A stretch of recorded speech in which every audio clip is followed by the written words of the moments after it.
warahmatullahi wabarakatuh. Alhamdulillah, wassalatu wassalamu ala Rasulillah Muhammad ibn Abdullah wa ala alihi wa sahbihi wa man wala. Subhanaka la ilma lana illa ma 'allamtana innaka antal alimul hakim. Rabbi shrah li sadri wa yassir li amri wahlul 'uqdatan min lisani yafqahu qawli amma ba'du. Alhamdulillah, hari ini mudah-mudahan Allah Subhanahu wa taala melimpahkan rahmat ridhonya pada kita sekalian, menjadikan kita hamba-hambanya yang semakin hari semakin solehah, menjadikan kita hamba-hambanya yang semakin hari semakin mendekatkan diri kepada surganya, mendekatkan diri kepada jalan keridhoannya, mendekatkan diri kepadanya, mendekatkan diri kepada kekasihnya, baginda kita Nabi besar Muhammad Sallallahu Alaihi Wasallam. Dan saya berharap kajian kita pada hari ini menjadi salah satu pembekalan bagi diri kita untuk perbaikan dan untuk pembenahan diri kita, insya Allah. Mudah-mudahan kita sungguh-sungguh menjadi hamba-hamba yang tidak mudah kecewa. Mudah-mudahan kita sungguh-sungguh menjadi hamba-hamba yang kuat dan dikuatkan. Dan untuk itu kita akan awali kajiannya dengan kita membaca suratul Fatihah. Kita minta pada Allah Subhanahu wa taala bimbingannya, kita minta pada Allah Subhanahu wa taala petunjuknya. Kita minta kepada Allah Subhanahu wa taala untuk membersamai langkah kehidupan kita hingga sampai kepada surganya. Al-Fatihah biniyatin nafa' wal intifa' wal mudzakarah wat tadhkir ibtigha'a mardatih wa qurbih wa thawabih wa husnil khatimah ma'a lutfil afiyah wa salahil akibah wa ila hadratin Nabi Muhammad sallallahu alaihi wasallam. Al-Fatihah.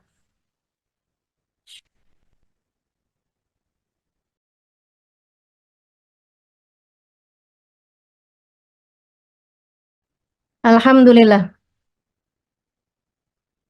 Iya, kita akan bahas di pertemuan kali ini mengenai tentang agar tak mudah kecewa.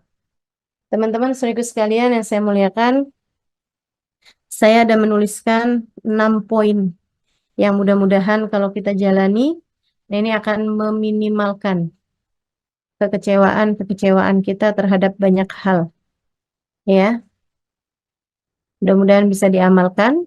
Yang nomor satu, kekecewaan itu sejurus dengan pengharapan. Kalau kamu pengen kecewanya dikit, juga kecilkan pengharapanmu. Jadi, kalau pengen nggak gampang kecewa, jangan ngarep. Kalau kamu kepengen nggak gampang kecewa, jangan suka ngarep.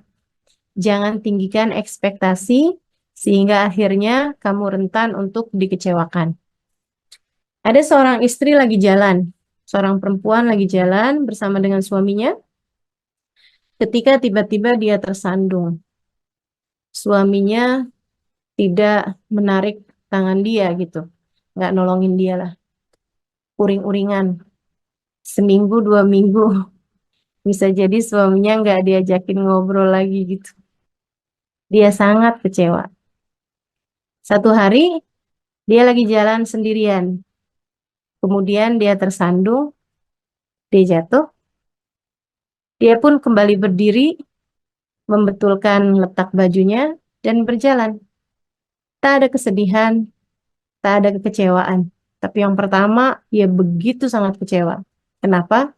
Karena dia ngarep. Dia berharap suaminya menolong dia. Dia berharap suaminya akan segera eh, mendekapnya. Dia berharap suaminya akan menghibur hatinya gitu. Jadi ketika kamu punya pengharapan kepada manusia, punya pengharapan kepada seseorang gitu, kamu jadi rentan untuk kecewa. Termasuk juga terhadap kehidupan. Kalau kamu kepengen nggak banyak kecewanya, ya jangan punya ekspektasi atau harapan-harapan yang tinggi gitu terhadap urusan-urusan dunia ya. Kita tuh nggak usah kayak punya harapan-harapan yang tinggi gitu. Saya akan menikah dengan seorang laki-laki yang menggila-gilai saya. Nah, kalau harapannya setinggi itu tuh nanti repot.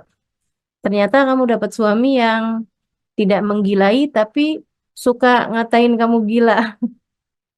Gila kamu, kenapa kamu begini? Akhirnya kan jadi kecewa gitu. Jadi kalau kamu pengen hidup kamu itu nggak terlampau banyak kecewa, jangan suka berharap atau turunkan harapanmu kepada manusia, pada orang, semuanya tuh rentan mengecewakan, teman-teman. Rentan untuk mengecewakan. Termasuk kepada anak, termasuk kepada urusan rezeki, termasuk pada urusan apa aja gitu. Karena orang tuh suka punya pengharapan-pengharapan. Anak kecil gitu ya, dia bilang, kalau saya udah gede enak nih, gitu.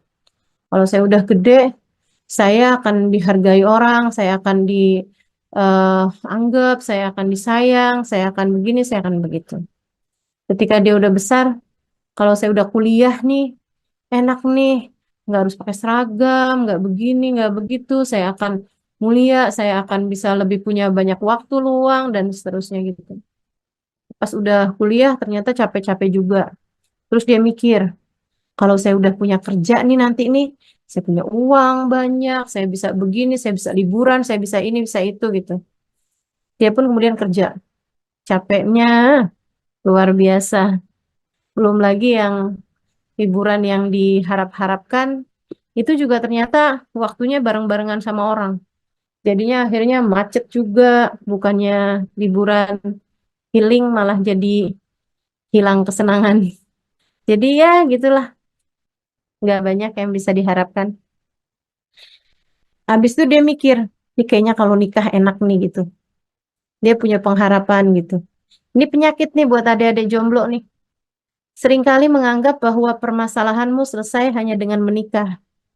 Saya bilang ya, Dek, nggak gitu ceritanya. Nikah itu hanya akan membuatmu berada dalam permasalahan-permasalahan yang baru gitu. Jangan ketinggian ekspektasi, jangan ketinggian harapan. Nanti kamu rentan kecewanya. Nanti kamu sangat dekat dengan kekecewaan. Gitu. Habis nikah gitu kan, terus dia mikir, soalnya belum ada anak sih, makanya nih kayak enggak harmonis gitu, kayak kurang romantis rumah tangganya. Kalau udah ada anak, enak nih gitu. Ada anak, ya ampun, lelahnya luar biasa. Terus mikir gitu kan, katanya kalau punya anak dua, itu tidak semelelahkan punya anak satu. Jadi dia pun nambah. Katanya gitu, karena kalau anak dua tuh si kakaknya akan bermain dengan adiknya, jadi tidak mengajak orang tuanya untuk bermain. Jadi punya anak dua. Ternyata laki perempuan. Jadilah biar ada temennya. Punya anak lagi tiga, punya anak lagi empat. Sibuknya luar biasa. Akhirnya dia mikir, wah kalau anak-anak sudah besar enak nih gitu. Sampai kapan kamu akan dikuasai oleh pengharapan-pengharapanmu tersebut? Nanti pas giliran udah beneran udah tua, dia malah jadi mikir, dulu tuh waktu saya muda tuh enak loh ternyata. Jadi kapan kamu enaknya? Kapan kamu senangnya gitu? Hidupmu akan rentan kecewa ketika kamu punya pengharapan-pengharapan terhadap urusan-urusan dunia.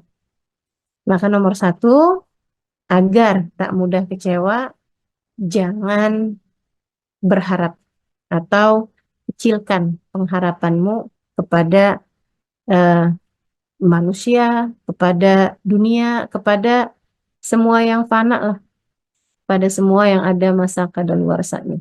Ya, dunia dan segala isinya, ini semuanya akan ada masa habisnya gitu. Itu nomor satu, teman-teman. Kemudian yang nomor dua, kalau kamu pengen hidupmu nggak banyak kecewanya, kamu harus ingat satu hal. Poin penting banget.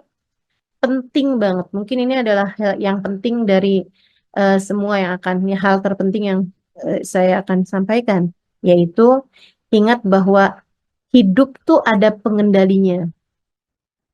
Hidup tuh ada pengendalinya, gitu.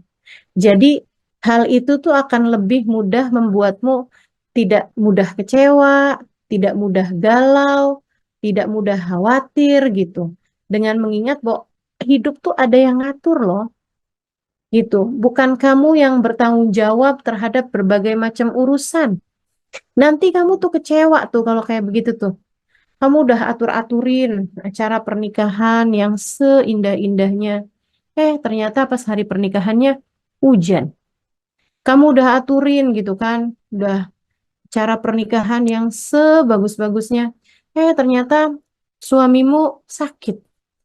Calon calon suamimu misalnya gitu kan, malah justru jatuh sakit gitu. Ada banyak hal yang bisa mengecewakan kita dalam hidup ini, teman-teman saudaraku sekalian.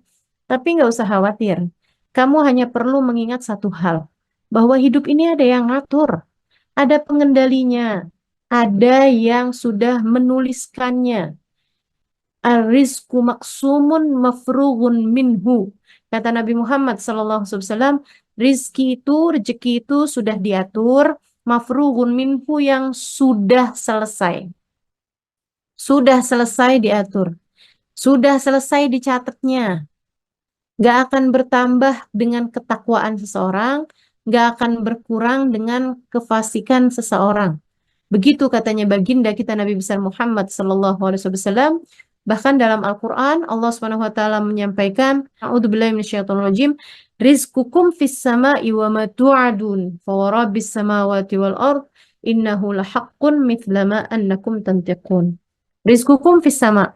Rezeki kalian sudah selesai diatur dari langit.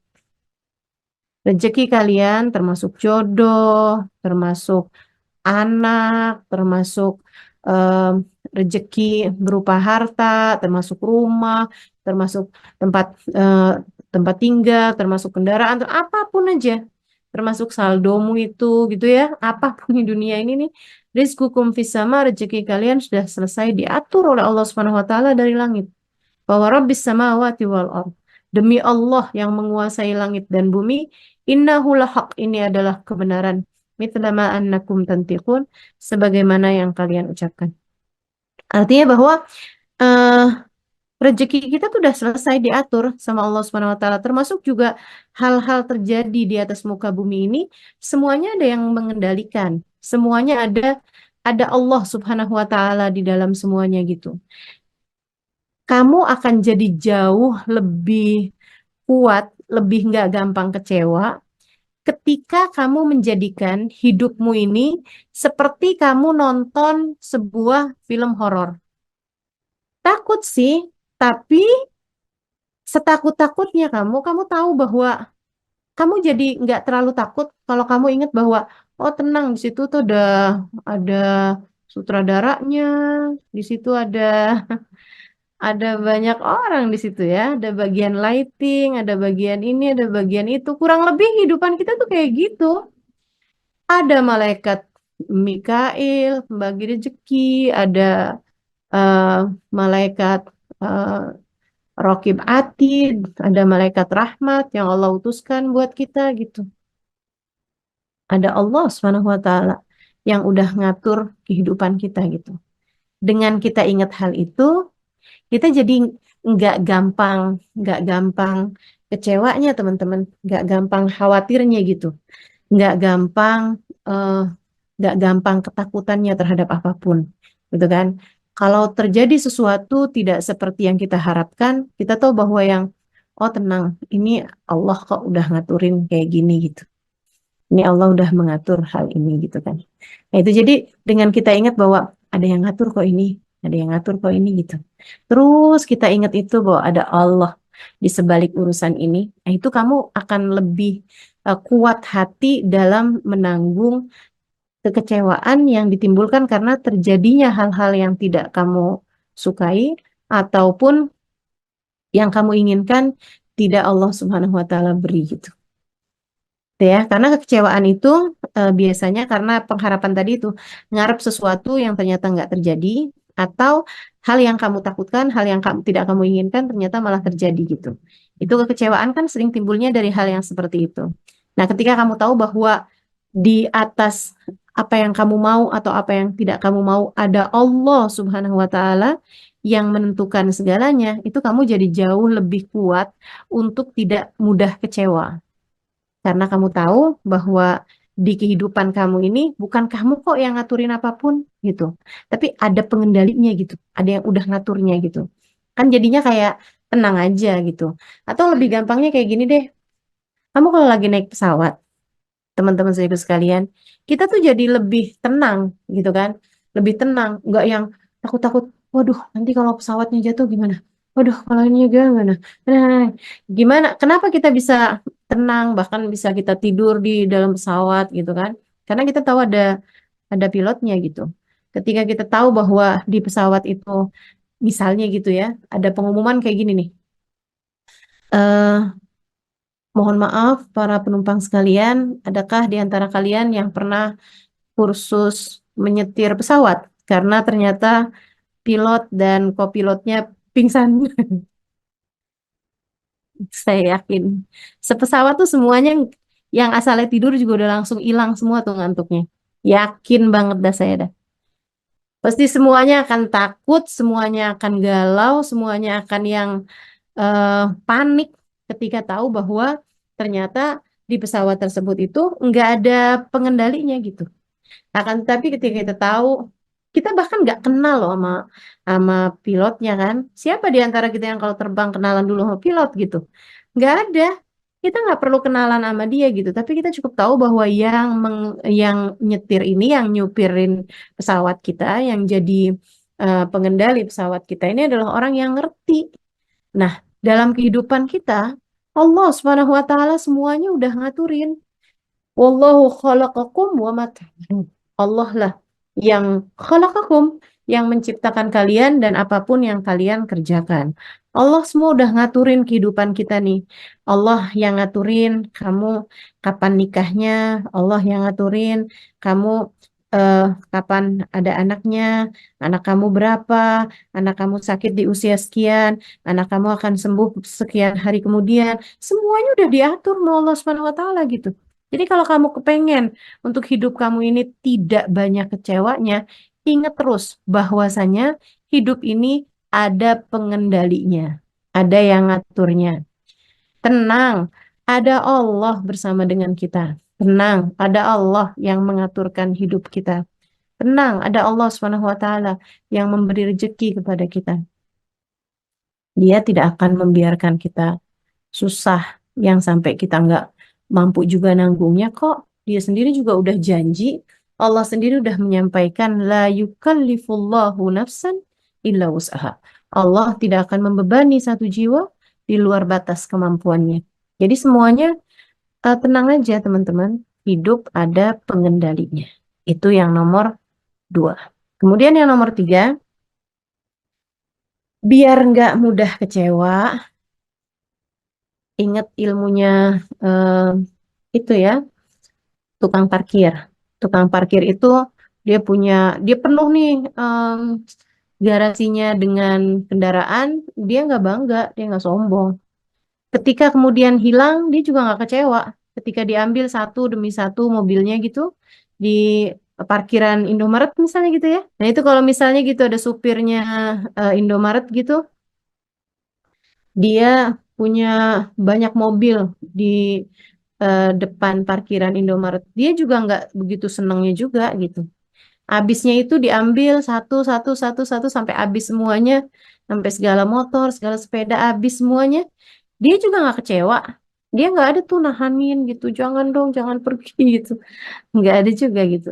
Kenapa begitu? Karena dia tahu bahwa semua kendaraan yang terparkir di parkirannya Indomaret itu semuanya hanyalah titipan gitu. Kita juga begitu. Semua yang kita punya nih, termasuk juga kesehatan, termasuk juga anggota tubuh, apalagi orang-orang yang tersayang yang kita punya gitu. Termasuk juga harta yang kita punya, bahkan ilmu, pengetahuan, dan lain sebagainya yang kita punya semuanya, itu hanyalah titipan dari Allah Subhanahu wa Ta'ala, sang pemilik sejatinya gitu.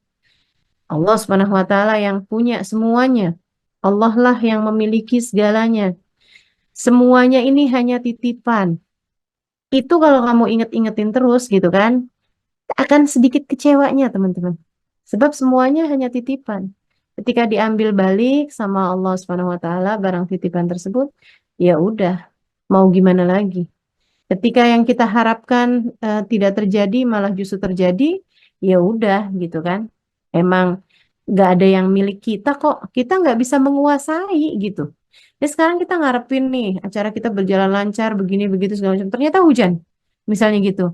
Ya mau gimana lagi? Orang hujan yang punya Allah kok gitu kan? Itu yang diucapkan oleh Sayyidah Aisyah radhiyallahu taala anha wa ardaha. Beliau itu ikutan haji, haji wada. Satu-satunya haji bersama dengan Nabi sesudah Islam.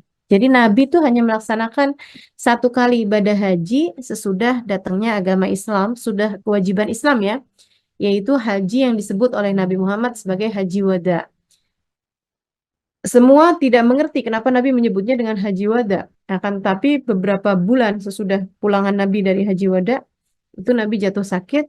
Kemudian di tahun itu juga beberapa bulan berselang dari haji beliau, beliau kemudian meninggal dunia. Saudaraku sekalian, satu-satunya haji yang dilaksanakan Nabi bersama dengan para sahabat. Satu-satunya haji yang dilaksanakan Sayyidah Aisyah bersama dengan baginda kita Nabi besar Muhammad SAW. Sayyidah Aisyah keluar menstruasi. Kebayang nggak sih kecewanya kayak apa? Saya aja juga kalau jadi Sayyidah Aisyah, ya Allah, apa enggak? Kesel banget kan gitu loh. Itu adalah kesempatan untuk bisa toaf bersama dengan Nabi. Kalau nggak toaf kan nggak boleh sa'i. Sa'i itu kan dilaksanakannya harus sesudah toaf. Toafnya memang, sa'inya memang nggak wajib punya wudhu, nggak wajib dalam keadaan suci. Tapi sa'i itu letaknya sesudah toaf. Yang toafnya itu wajib dalam keadaan suci gitu. Jadi kan kalau nggak toaf berarti juga nggak sa'i. Itu jadi Nabi Muhammad alaihissalam melaksanakan itu bersama dengan semua sahabat-sahabatnya. Tawaf mereka barengan menabi, sa'i mereka barengan menabi. Sayyidah Aisyah nggak bisa ikut. Sayyidah Aisyah nggak bisa ikut. Apa kata Sayyidah Aisyah? Lau kunti lasti minal haq, lastakaitu ilal haq. Andai saja kamu, wahai menstruasi, bukan dari Allah, aku akan mengadukanmu kepada Allah. Andai kamu bukan dari Allah, aku mau ngadu sama Allah. Tapi gimana saya mau ngadu sama Allah, orang kamu dari Allah kok? Gitu kan? Nah, kita nih akan jadi sedikit kecewanya kalau kita sadar hal itu. Bahwa semua adalah dari Allah Subhanahu wa Ta'ala. Bagaimana mungkin kamu kecewa terhadap sesuatu hal yang datangnya dari Allah? Sementara Allah sudah memberikan banyak sekali hal yang membahagiakan dalam hidup kamu gitu. Gitu kan? Nah, jadi kita akan sedikit kecewanya kalau kita kembalikan hal ini kepada beberapa poin yang tadi telah saya sampaikan. Pertama, jangan ngarep. Kedua, ingat terus bahwa hidup ada pengendalinya. Yang ketiga, semua milik Allah. Semua milik Allah. Maka jangan kecewa. Semua milik Allah. Semua hanya titipan aja gitu. Ingat cerita Sayyidah Sulaim ketika dia punya anak yang kemudian meninggal dunia, teman-teman. Sulaim itu habisnya memberikan anaknya, mewakafkan anaknya, Sayyidina Anas, kepada baginda Nabi Muhammad alaihissalam, dia memutuskan untuk menjanda gitu. Tapi kemudian akhirnya datang lamaran dari Abu Tolhah yang dia memutuskan untuk masuk Islam. Abu Tolhahnya masuk Islam, Yahudi waktu itu ya. Tapi dia mau masuk Islam kalau Ummu Sulaim menerima lamarannya. Akhirnya masuk Islam bin Abu Tolhah, kemudian mereka pun berumah tangga. Lama berumah tangga, gak punya anak, tentu hamil, kemudian melahirkan seorang anak laki-laki. Anak laki-laki itu lagi lucu-lucunya, lagi menggemas-gemaskannya. Abu Tolhah berangkat pergi dagang, kayak untuk waktu yang tertentu gitu, kayak 3 hari atau apa gitu. Di hari sesudah kepergiannya Abu Tolhah, anaknya Sulaim, anaknya Abu Tolhah meninggal dunia. Sulaim bilang sama para sahabat, tolong jangan ada yang mengabari kepada suamiku tentang kematian anakku selain aku sendiri gitu. Dan begitulah Abu Tolha beberapa hari kemudian di waktu malam dia datang ke rumah Sulaim sudah berdandan, Sulaim sudah melaksanakan semua ya, maksudnya yang dia bisa kerjakan untuk suaminya. Kemudian dia pun merayu suaminya sampai suaminya berhubungan intim sama dia. Habisnya itu kemudian disuguhkan makanan, mereka mandi, habis itu mereka makan. Saat sedang sudah semuanya tuh, sudah kenyang zohir batin, Sulaim baru bilang, dia bilang, eh, kalau tetangga kita nitipin barang, terus tetangga kita ambil balik barang tersebut, bagaimana menurutmu Abu Tolha? Apakah kita perlu mengembalikannya? Kata Abu Tolha, balikin, barangnya bukan punya kita kok. Tapi kita udah terlanjur sayang, balikin. Kamu harus tetap mengembalikan, sebab barang itu bukan punya kita, dia hanya titipan. Sesuatu yang hanya titipan, kita harus mengembalikannya ketika diminta kembali oleh pemiliknya gitu. Kita nggak boleh kecewa, Abu Tolha. Ya nggak boleh lah, orang bukan punya kita gitu. Kita harus kembalikan dengan hati yang lapang. Abu Tolhah, bukankah anak kita adalah titipan Allah? Abu Tolhah, ia telah diambil kembali oleh pemiliknya.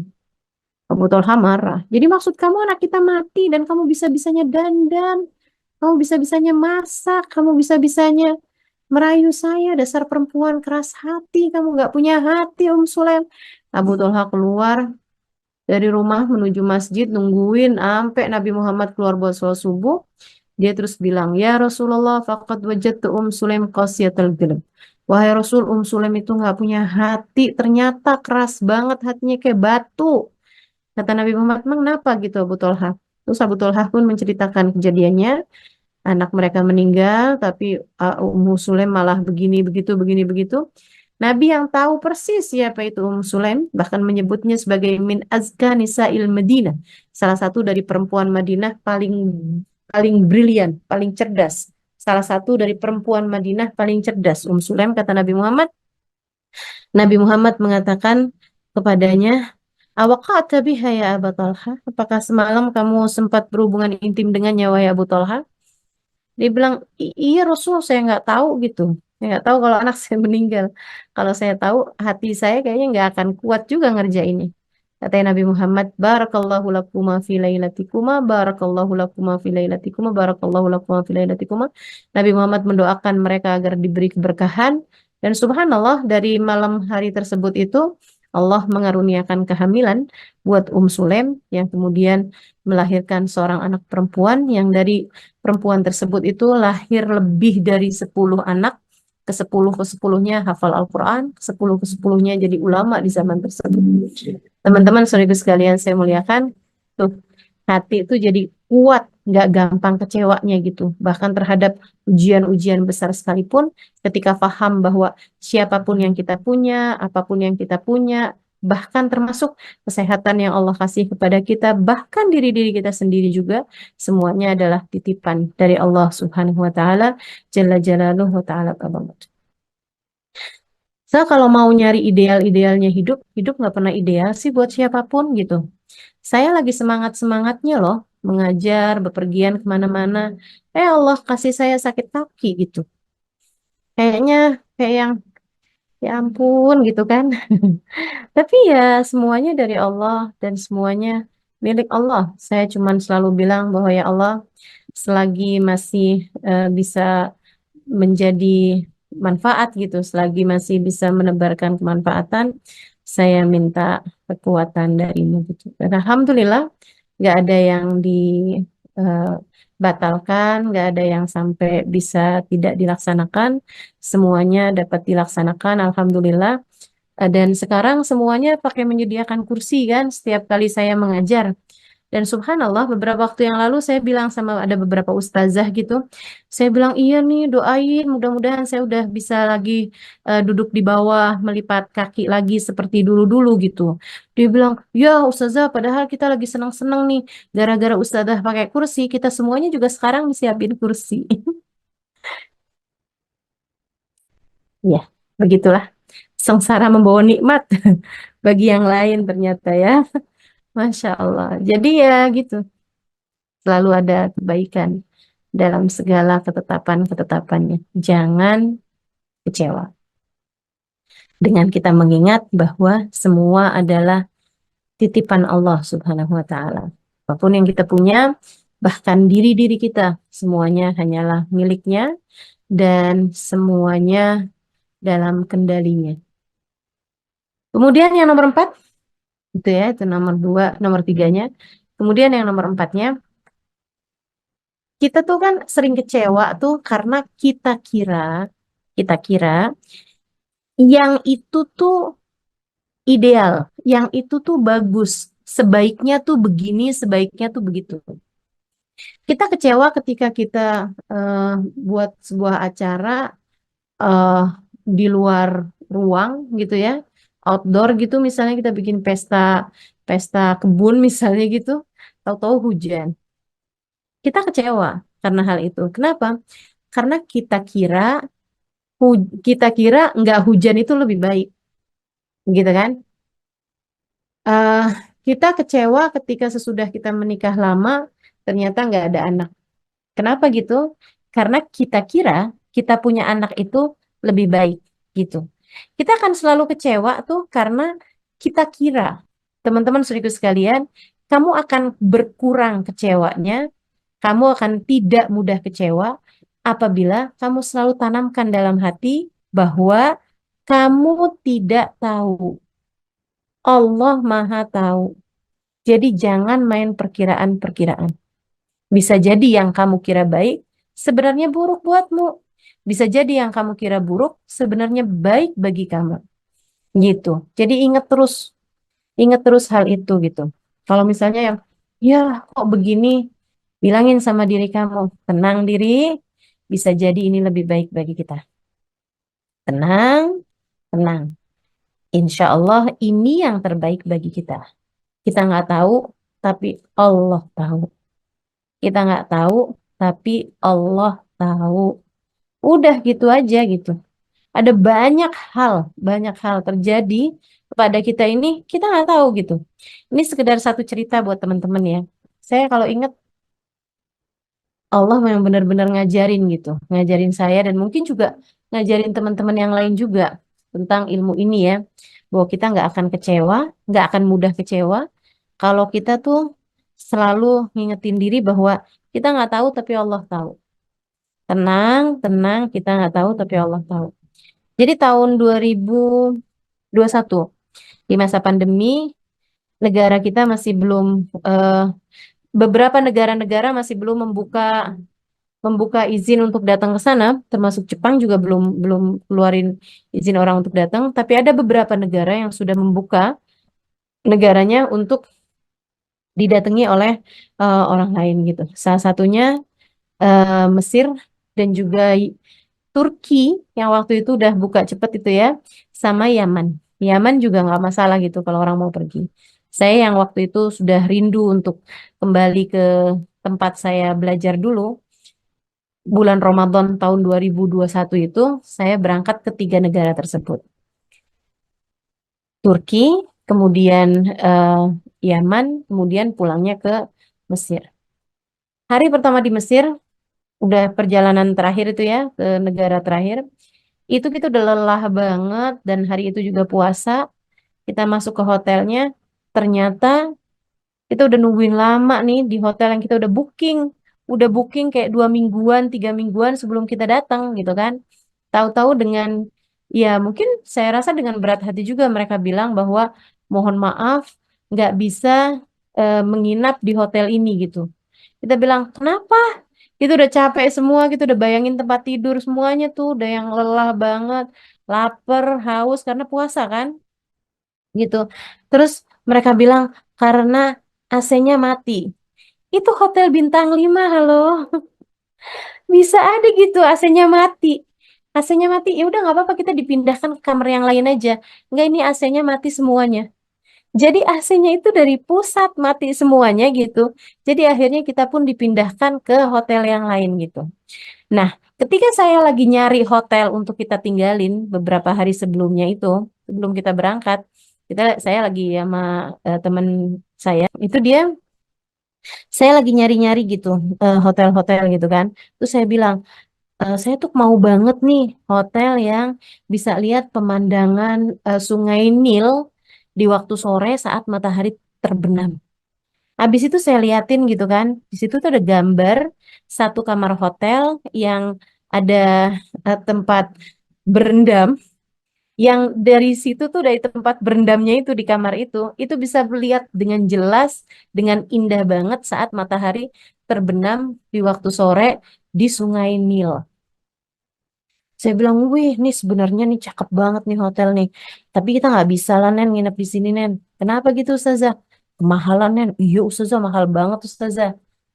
Kita nggak nginep di situ dong. Akhirnya saya cari hotel-hotel yang lain, dapatlah hotel itu gitu. Oke lah, nggak seindah pemandangan di hotel yang pertama, tapi ya boleh-boleh lah gitu. Jadi kita pun ngambil hotel yang itu gitu kan. Begitu kita nyampe di situ, hotelnya mati semuanya. Itunya apa namanya AC-nya gitu. AC-nya sedang bermasalah sehingga kita akhirnya dipindahkan. Kecewa dong pastinya gitu kan. Tapi ya saya udah sering kali mengingatkan diri saya untuk yang tenang, tenang, tenang. Kita nggak tahu tapi Allah tahu. Kita nggak tahu tapi Allah tahu. Udah, akhirnya kita pun dipindahkan ke hotel yang lain. Dan tahu dong hotel yang keduanya itu yang dipindahkan itu hotel yang mana? Yang kita lihat tadi itu. Yang paling cakep itu gitu hotelnya. Jadi kita dipindahkan tanpa perlu membayar lebih ke hotel yang jauh lebih cakep, jauh lebih indah dengan pemandangan kamar yang jauh lebih spektakuler gitu. Dan saya dikasih kamar yang bener-bener eh saya lihat pemandangannya dari batap itu tadi. Luar biasa. Kita tidak tahu tapi Allah tahu. Jangan mudah kecewa. Tenang aja dulu. Jadi kalau apa-apa terjadi itu jangan yang langsung yang meledak-ledak. Wah, kenapa begini? Wah, kenapa begini? Aduh, kok harusnya kan begini? Harusnya nggak begini. Itu kan kita tuh suka kayak gitu tuh. Tenangin diri, terus bilang tenang diri. Kita nggak tahu, ya Allah tahu. Kita nggak tahu, ya Allah tahu. Tenang, Allah akan selalu memberi yang terbaik bagi kita, asalkan kita tetap di jalannya. Udah gitu. Pokoknya mesti belajar untuk bisa ngingetin diri bahwa kita nggak tahu, tapi Allah. Ada satu kisah indah yang diceritakan sama em, ya, yang saya tahu lah pokoknya kisah ini ya. Saya nggak inget, nggak inget siapa yang nyeritainnya. Jadi ada seorang raja deket sama seorang pemuda, yang pemuda ini tuh bukan bukan bukan siapa-siapa sebenarnya, kayak bukan apa kayak panglima atau apa, tapi memang raja seneng banget sama dia gitu. Karena orangnya itu selalu aja positif dan dia selalu berkata kullu khair, semua baik, semua baik-baik aja, semua semuanya semoga insya Allah semuanya baik gitu. Kayak gitulah gitu ya. Eh, semua baik, kullu khair gitu. Nah, satu hari raja ini lagi mengajak dia untuk berburu. Ketika namanya orang berburu kan nggak bisa terus barengan berdua kan, mereka nyari-nyari buruan gitu ya. Nah, pemuda ini ngelihat ada sesuatu yang bergerak, dia pun memanah. Ternyata yang dia panah itu adalah eh, bukan buruan, tapi ternyata kena kena badannya, kena tangannya si rajanya sampai bikin jarinya itu ada yang keputus gitu. Kena panahan tersebut tuh kena nembus ke jari tangannya raja sampai salah satu jarinya keputus. Wah, rajanya marah banget. Si pemuda ini bilang, tenang raja, kulu khair apaannya? Tenang aja, semuanya baik aja, semuanya baik aja. Apaannya baik? Nggak ada ceritanya. Yuk kita pulang. Pulang, temennya itu dipenjarain sama dia. Dia ketika tahu dipenjarain si pemuda ini tetap bilang kullu khair. Gak apa-apa sih di penjara kullu khair. Semuanya baik aja. Waktu pun berselang sampai kayak kurang lebih beberapa bulan sesudahnya, kayak udah hampir setahunan gitu, si raja ini kembali berburu, tentu tanpa pemuda ini. Nah, berburunya raja kali ini kejauhan dengan jarinya yang satu terpotong itu ya. Dia sekarang berburunya itu kejauhan sampai akhirnya dia kena lagi ada peperangan antar kanibal. Jadi kanibal lagi menyerang satu daerah gitu kan, satu kawasan yang si raja itu lagi ada di daerah tersebut. Akhirnya si raja termasuk juga di antara orang-orang yang ditangkap, yang di yang kena gitu sama si kaum kanibal ini. Dibawa nih raja dan lain-lainnya ini, orang-orang ini dibawa dimasukin ke penjara untuk setiap hari diambil sebagai jamuan makan kaum kanibal buat dimakan gitu. Si raja ini udah sedihnya luar biasa gitu kan. Dia berharap ada yang menemukannya, tapi nggak ada juga orang yang nemuin dia gitu. Nggak ada juga rakyatnya yang, ya saya rasa mereka nyari, tapi maksudnya nggak ketemu gitu kan. Tempatnya si kanibal-kanibal ini. Sampai akhirnya satu waktu datanglah giliran mereka memakan raja ini gitu. Ketika udah disiapkan, dia udah mau di em, sembelih gitu kan, mau dipotong, mau dipedang gitu sama algojonya gitu kan, mau dijadiin santapan ya, entah gulai, entah rendang, saya nggak paham juga mereka masaknya apa. Nah akhirnya sebelum dipotong itu algojonya ngelihat kalau jari tangannya itu kan keputus satu. Akhirnya Algojonya nggak jadi tuh. Dia kemudian datengin raja, dia ngomong gitu kan. Akhirnya dia balik lagi ngelepas ikatannya. Dia bilang silahkan kamu pulang. Dia heran, kenapa gitu kan? Kok saya disuruh pulang ya? Dia seneng banget dong. Dia maksudnya kenapa gitu sebabnya? Dia bilang karena kami itu nggak mau makan orang yang cacat. Karena kami tidak mau makan seseorang yang cacat. Kamu tangannya hilang satu, nanti kami kena sial lah gitu. Kalau makan orang manusia cacat gitu. Jadi akhirnya dia dibebasin. Dia girang banget, senang banget dia pulang sampai akhirnya sudah nyari nanya ini apa segala macam, nyampailah dia ke istananya. Hal pertama yang dia lakukan begitu dia sampai di istananya adalah membebaskan si anak muda tadi itu. Dia bukain penjaranya kan, keluarkan dari penjaranya terus dia bilang maafin saya gitu kan. Dan benar kata kamu, kullu khair, semuanya baik. Dia bilang, Alhamdulillah, jari saya nih terpotong. Kalau saya jarinya satu nggak kepotong, saya sekarang udah terpotong-potong. Maksudnya udah dipotong-potong gitu kan, udah jadi gulai barangkali atau udah jadi daging guling gitu. Dia bilang terima kasih kamu udah bikin jari saya cacat sehingga saya nggak jadi makanannya kaum kanibal. Dia bilang kayak gitu, maafkan saya sudah menjarain kamu. Katanya pemuda tersebut, enggak juga Tuan Raja, Alhamdulillah, terima kasih Tuan Raja sudah memenjarakan saya. Kenapa gitu? Dia bilang kalau Tuan Raja nggak memenjarakan saya juga pasti akan ikut kemana Tuan Raja pergi. Dan kalau hari ini Tuan Raja selamat, karena jari Tuan Raja ada satu yang potong, jari saya kan selamat semuanya. Saya yang hari ini akan jadi daging guling. Jadi kullu khair, semuanya tuh baik gitu. Kita nggak tahu, tapi Allah tahu. Itu teman-teman, mesti ngingetin terus tuh diri kita, biar nggak mudah kecewa. Gitu ya, ingat, kita nggak tahu, tapi Allah tahu. Oke, yang kelima kalau kamu kepengen dalam hidup kamu tuh nggak banyak hal-hal mengecewakan terjadi, gitu, kerjain yang Allah mau. Kamu lebih mudah untuk mengharapkan Allah kasih kepadamu yang kamu mau. Itu teman-teman. Kerjain aja yang Allah mau, sehingga dengannya kamu lebih berharap, lebih mudah berharap bahwa Allah Subhanahu wa Ta'ala akan memberi apa yang kamu mau. Jadi itu yang nomor 5 adalah kerjakan aja apa yang Allah mau. Dengannya kamu lebih bisa berharap Allah memberi apa yang kamu mau gitu. Kita tuh kalau ngerjain apa yang Allah mau, kita kalau minta sama Allah untuk Allah ngasih apa yang kita mau, lebih pantas dong daripada kalau kamunya tuh nggak pernah ngerjain apa yang Allah mau, terus kamu minta, ya Allah kasih saya begini, kasih saya begitu, kan nggak pantas gitu. Kerjain dulu dong apa yang Allah mau, biar Allah memberi kepadamu apa yang kamu mau, gitu. Ya, kemudian yang terakhir, kalau kepengen hidup nggak banyak kecewanya, banyakin doa. Dan termasuk di antara bagian dari doa itu adalah sholawat gitu. Itu orang kalau banyak doa, banyak sholawat, insya Allah sih, insya Allah gitu. insya Allah Allah tuh pasti akan mengijabah doa dan juga akan selalu menyayangi orang-orang yang rajin bersolawat kepada kekasihnya, baginda Nabi besar Muhammad Sallallahu Alaihi Wasallam. Maksud saya, jangan remehkan kekuatan doa. Teman-teman, jangan remehkan kekuatan doa, gitu ya. Kita terus aja doa minta sama Allah Subhanahu wa taala. Dengan doa tuh yang kadang-kadang yang kita kira mustahil ternyata enggak gitu. Yang kita kira jauh ternyata deket aja.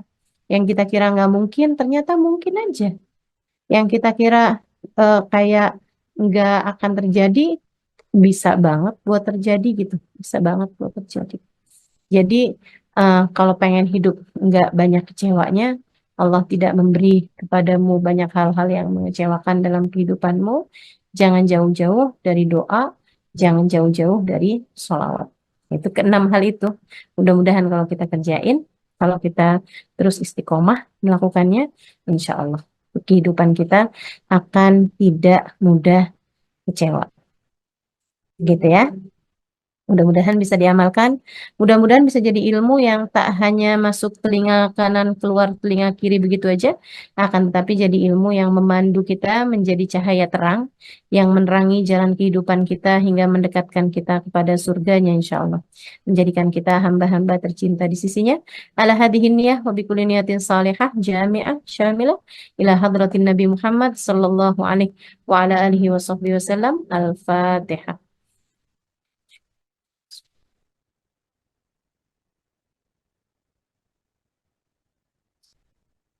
الصراط المستقيم صراط الذين أنعمت عليهم غير الضالين آمين تقبل الله منا ومنكم تقبل يا كريم اللهم بحق الفاتحة بحرمة الفاتحة بركة الفاتحة تفتح لنا أبواب الخير تعاملنا مؤاملة أهل الخير تكفينا من جميع الفتن والمهن بؤس وضير إنك ولي كل خير متفضل بكل خير برحمتك يا أرحم الراحمين اللهم إنا نسألك زيادة في الدين بركة في الأمور وصحة في الجسد وسعة في الرزق وتوبة قبل الموت وشهادة عند الموت ومغفرة بعد الموت وعفوا عند الحساب وأمانا من العذاب ونصيبا من الجنة ورزقنا النظر إلى وجهك الكريم اللهم عافنا من بلائك وأوزعنا شكر نعمائك وأذقنا برد عفوك وحلاوة مناجاتك اللهم وما قضيت لنا من أمر فاحفظ علينا فيه الأجل والدين اللهم وما قضيت لنا من أمر فاجعل عاقبته رشدا ربنا آتنا في الدنيا حسنة وفي الآخرة حسنة وقنا عذاب النار بفضل سبحان ربك رب العزة عما يصفون